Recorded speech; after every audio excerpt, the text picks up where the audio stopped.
Sejak dilantik menjadi Gubernur Jawa Barat, Kang Deddy Mulyadi KDM menegaskan arah kepemimpinannya, berpihak pada rakyat kecil, menertibkan birokrasi, dan memberantas budaya malas di instansi pemerintah. Dalam berbagai forum, ia menyampaikan pesan tegas kepada kepala dinas dan pejabat, jangan bikin rakyat muter-muter. Kita digaji untuk melayani, bukan dilayani. Arahan demi arahan tertuang dalam rapat resmi, surat edaran, bahkan video singkat yang ia unggah saat belusukan. Dari urusan pertanian, pendidikan, sampai proyek infrastruktur, KDM ingin semuanya berjalan tepat sasaran dan cepat. Tidak ada ruang untuk pejabat lamban atau hanya cari aman. Namun di balik layar, ada segelintir kepala dinas yang merasa tak perlu terlalu menuruti gaya kepemimpinan itu.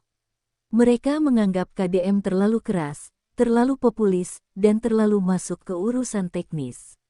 Salah satunya adalah Kepala Dinas Pekerjaan Umum dan Infrastruktur, Dr. Bahrianto. Bahrianto, seorang ASN senior, terkenal, kaku, dan lebih senang duduk di balik meja daripada turun ke lapangan. Ia merasa cara lama sudah cukup, bikin laporan, kasih alasan, lalu tunggu dana cair. Tapi, kali ini dia keliru. Karena KDM bukan gubernur yang bisa dibohongi dengan angka-angka atau laporan fiktif. Ia turun langsung, dan apa yang ditemukannya membuat amarahnya meledak. Pagi itu, KDM tanpa pemberitahuan melakukan inspeksi mendadak ke proyek perbaikan jalan desa di Kabupaten Bandung Barat. Proyek itu masuk program prioritas gubernur untuk membuka akses pertanian rakyat. Tapi saat KDM tiba, jalan itu masih berlubang, banyak yang belum tersentuh aspal, dan alat berat pun tak tampak. Warga menyambutnya dengan keluhan. Seorang petani tua berkata, "Pak Gubernur, kami sudah menunggu setahun. Jalan ini katanya diperbaiki, tapi yang datang cuma truk bawa batu terus pulang." KDM menatap jalan itu dengan rahang mengeras.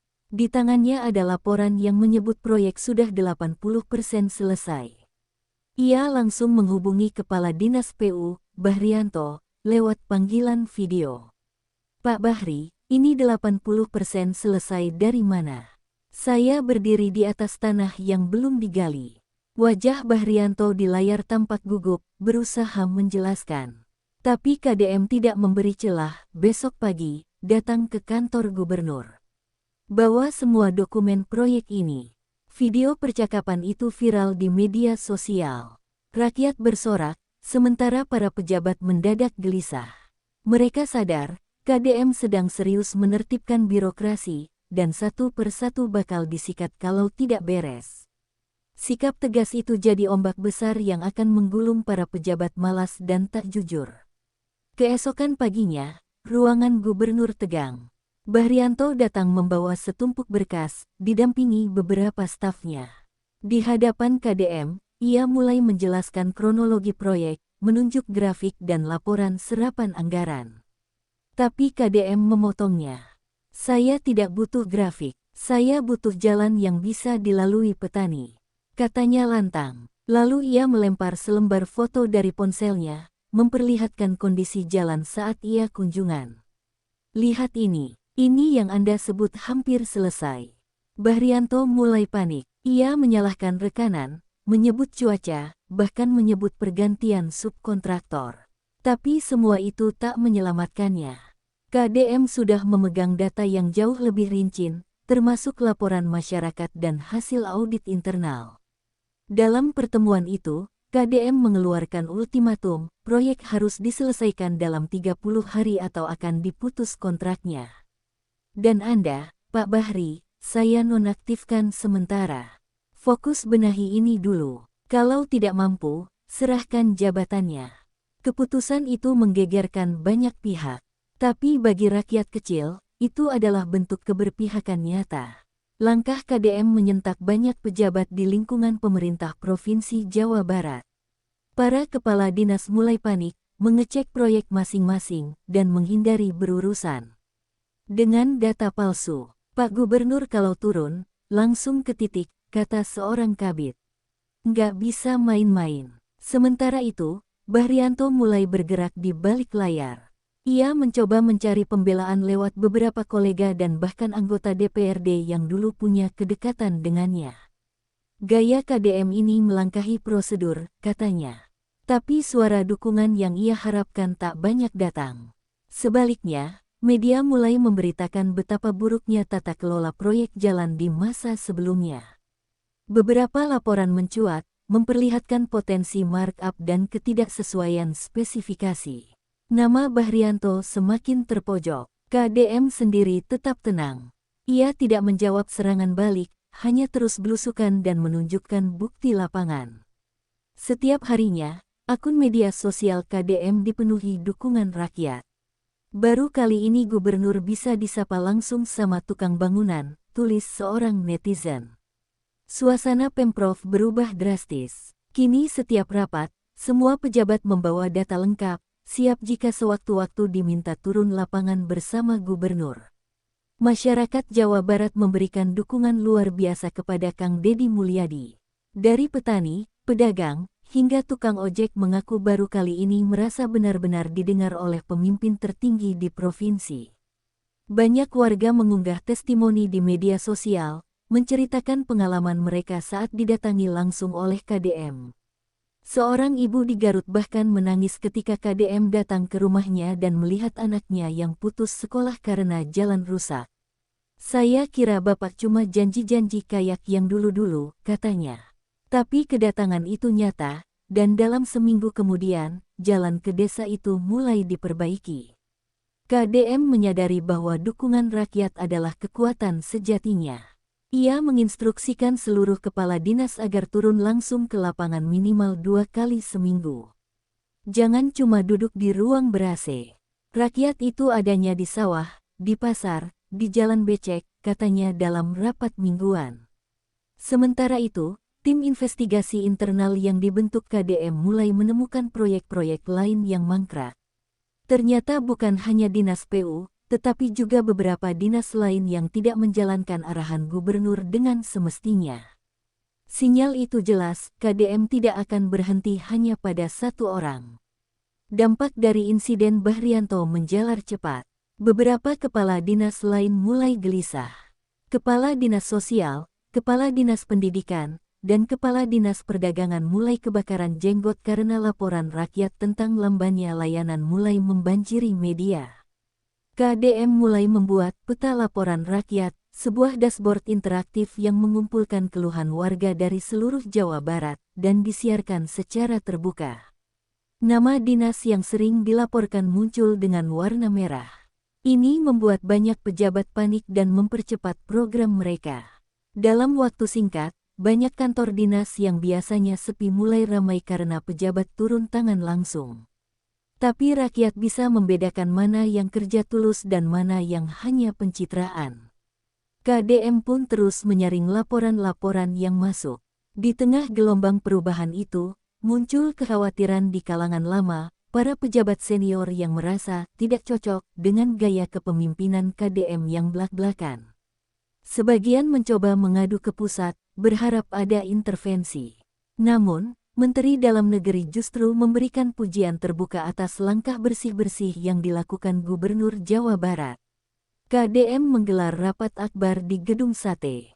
Seluruh kepala dinas, asisten daerah, dan kepala bidang hadir. Di depan mereka, KDM memaparkan hasil audit lapangan lengkap dengan foto, video, dan data laporan masyarakat. Semua transparan, tanpa sensor. Saya ingin semua paham bahwa jabatan adalah amanah. Kalau tidak mau melayani rakyat, lebih baik mundur, katanya tegas. Suasana ruangan hening, tak sedikit pejabat yang menunduk, sadar selama ini hanya berpura-pura bekerja.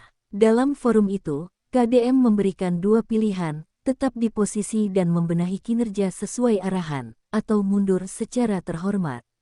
Beberapa pejabat langsung memilih mundur, sadar mereka tak mampu menyesuaikan diri dengan standar baru yang diterapkan. KDM juga membentuk tim pengganti dari kalangan muda dan profesional yang terbukti berintegritas. Saya ingin pemerintahan ini punya nafas rakyat, bukan hanya formalitas, ujarnya. Langkah itu menuai pujian dari masyarakat sipil, akademisi, dan aktivis anti korupsi. Sementara itu, Bahrianto yang telah dicopot mulai melancarkan perlawanan secara halus. Ia menggelar konferensi pers, menyebut dirinya dikorbankan dan tidak diberi kesempatan membenahi masalah internal. Saya hanya mengikuti prosedur. Kalau ada keterlambatan, itu karena birokrasi pusat juga lambat, ujarnya. Namun rakyat tidak bodoh. Berbagai rekaman video KDM saat sidak menunjukkan bukti nyata keterlambatan itu bukan karena sistem, melainkan karena kelalaian di lapangan. Banyak masyarakat membalas klaim Bahrianto dengan komentar pedas. Di sisi lain, KDM tidak meladeni provokasi itu. Ia tetap fokus menyelesaikan jalan-jalan rusak dan memastikan anggaran sampai ke titik-titik terpencil. Kita tidak punya waktu untuk debat kusir. Rakyat butuh bukti, bukan drama, ujarnya pada media. Upaya Bahrianto memulihkan nama baiknya pun perlahan tenggelam oleh gelombang reformasi yang digerakkan oleh KDM. Gaya kepemimpinan KDM mulai mendapat perhatian nasional. Beberapa provinsi lain mulai mencontoh metode pemantauan proyek berbasis laporan warga. Bahkan media nasional menyebut KDM sebagai simbol gubernur rakyat karena selalu berpihak pada yang kecil. Tak hanya itu, lembaga anti korupsi juga mengapresiasi langkah preventif KDM. Ia dianggap berhasil menciptakan budaya ketakutan bagi pejabat yang ingin bermain-main dengan proyek. Langkah ini bisa menurunkan potensi penyimpangan anggaran hingga 60%, kata seorang peneliti kebijakan publik. Meski banyak yang memuji, KDM tetap rendah hati. Ia mengatakan, saya hanya menjalankan amanat rakyat. Tidak ada yang istimewa. Yang luar biasa itu kalau birokrasi kita bisa melayani rakyat dengan sepenuh hati. Di beberapa desa, warga mulai membuat mural dengan gambar KDM dan tulisan, "Hatur nuhun Kang Dedi." Ini menjadi simbol bahwa pemimpin yang tegas dan jujur memang dirindukan oleh rakyat. Perubahan terasa nyata, dan itu tidak lahir dari anggaran besar, tetapi dari keberanian melawan budaya malas dan bohong. 1 tahun setelah insiden pemecatan Bahrianto, Jawa Barat berubah drastis. Indeks kepuasan publik naik, proyek berjalan tepat waktu, dan layanan publik membaik di berbagai sektor. KDM terus belusukan, tidak kenal lelah. Ia sering berkata dalam pidato-pidatonya, "Saya tidak ingin dikenal sebagai gubernur hebat. Saya hanya ingin dikenal sebagai pemimpin yang tidak takut menyikat pejabat malas." Kata-kata itu terus menggema di hati masyarakat. Warisan terbesarnya bukan hanya jalan yang halus atau jembatan yang kokoh, tapi mentalitas baru dalam birokrasi, bekerja karena nurani, bukan karena tekanan. Para ASN muda kini lebih berani bersuara dan menolak ikut dalam permainan kotor. Meski masa jabatannya akan berakhir, pengaruh KDM akan terus hidup. Banyak rakyat berharap ia mencalonkan diri sebagai pemimpin nasional. Tapi KDM hanya tersenyum, yang penting sekarang, Jawa Barat harus jadi contoh. Dan disinilah kisah keberanian itu ditorehkan, kisah seorang gubernur yang tidak segan menyikat kepala dinas demi rakyatnya. Tonton terus channel ini agar tidak tertinggal berita-berita terupdate dan jangan lupa like, komen, share, dan subscribe ya.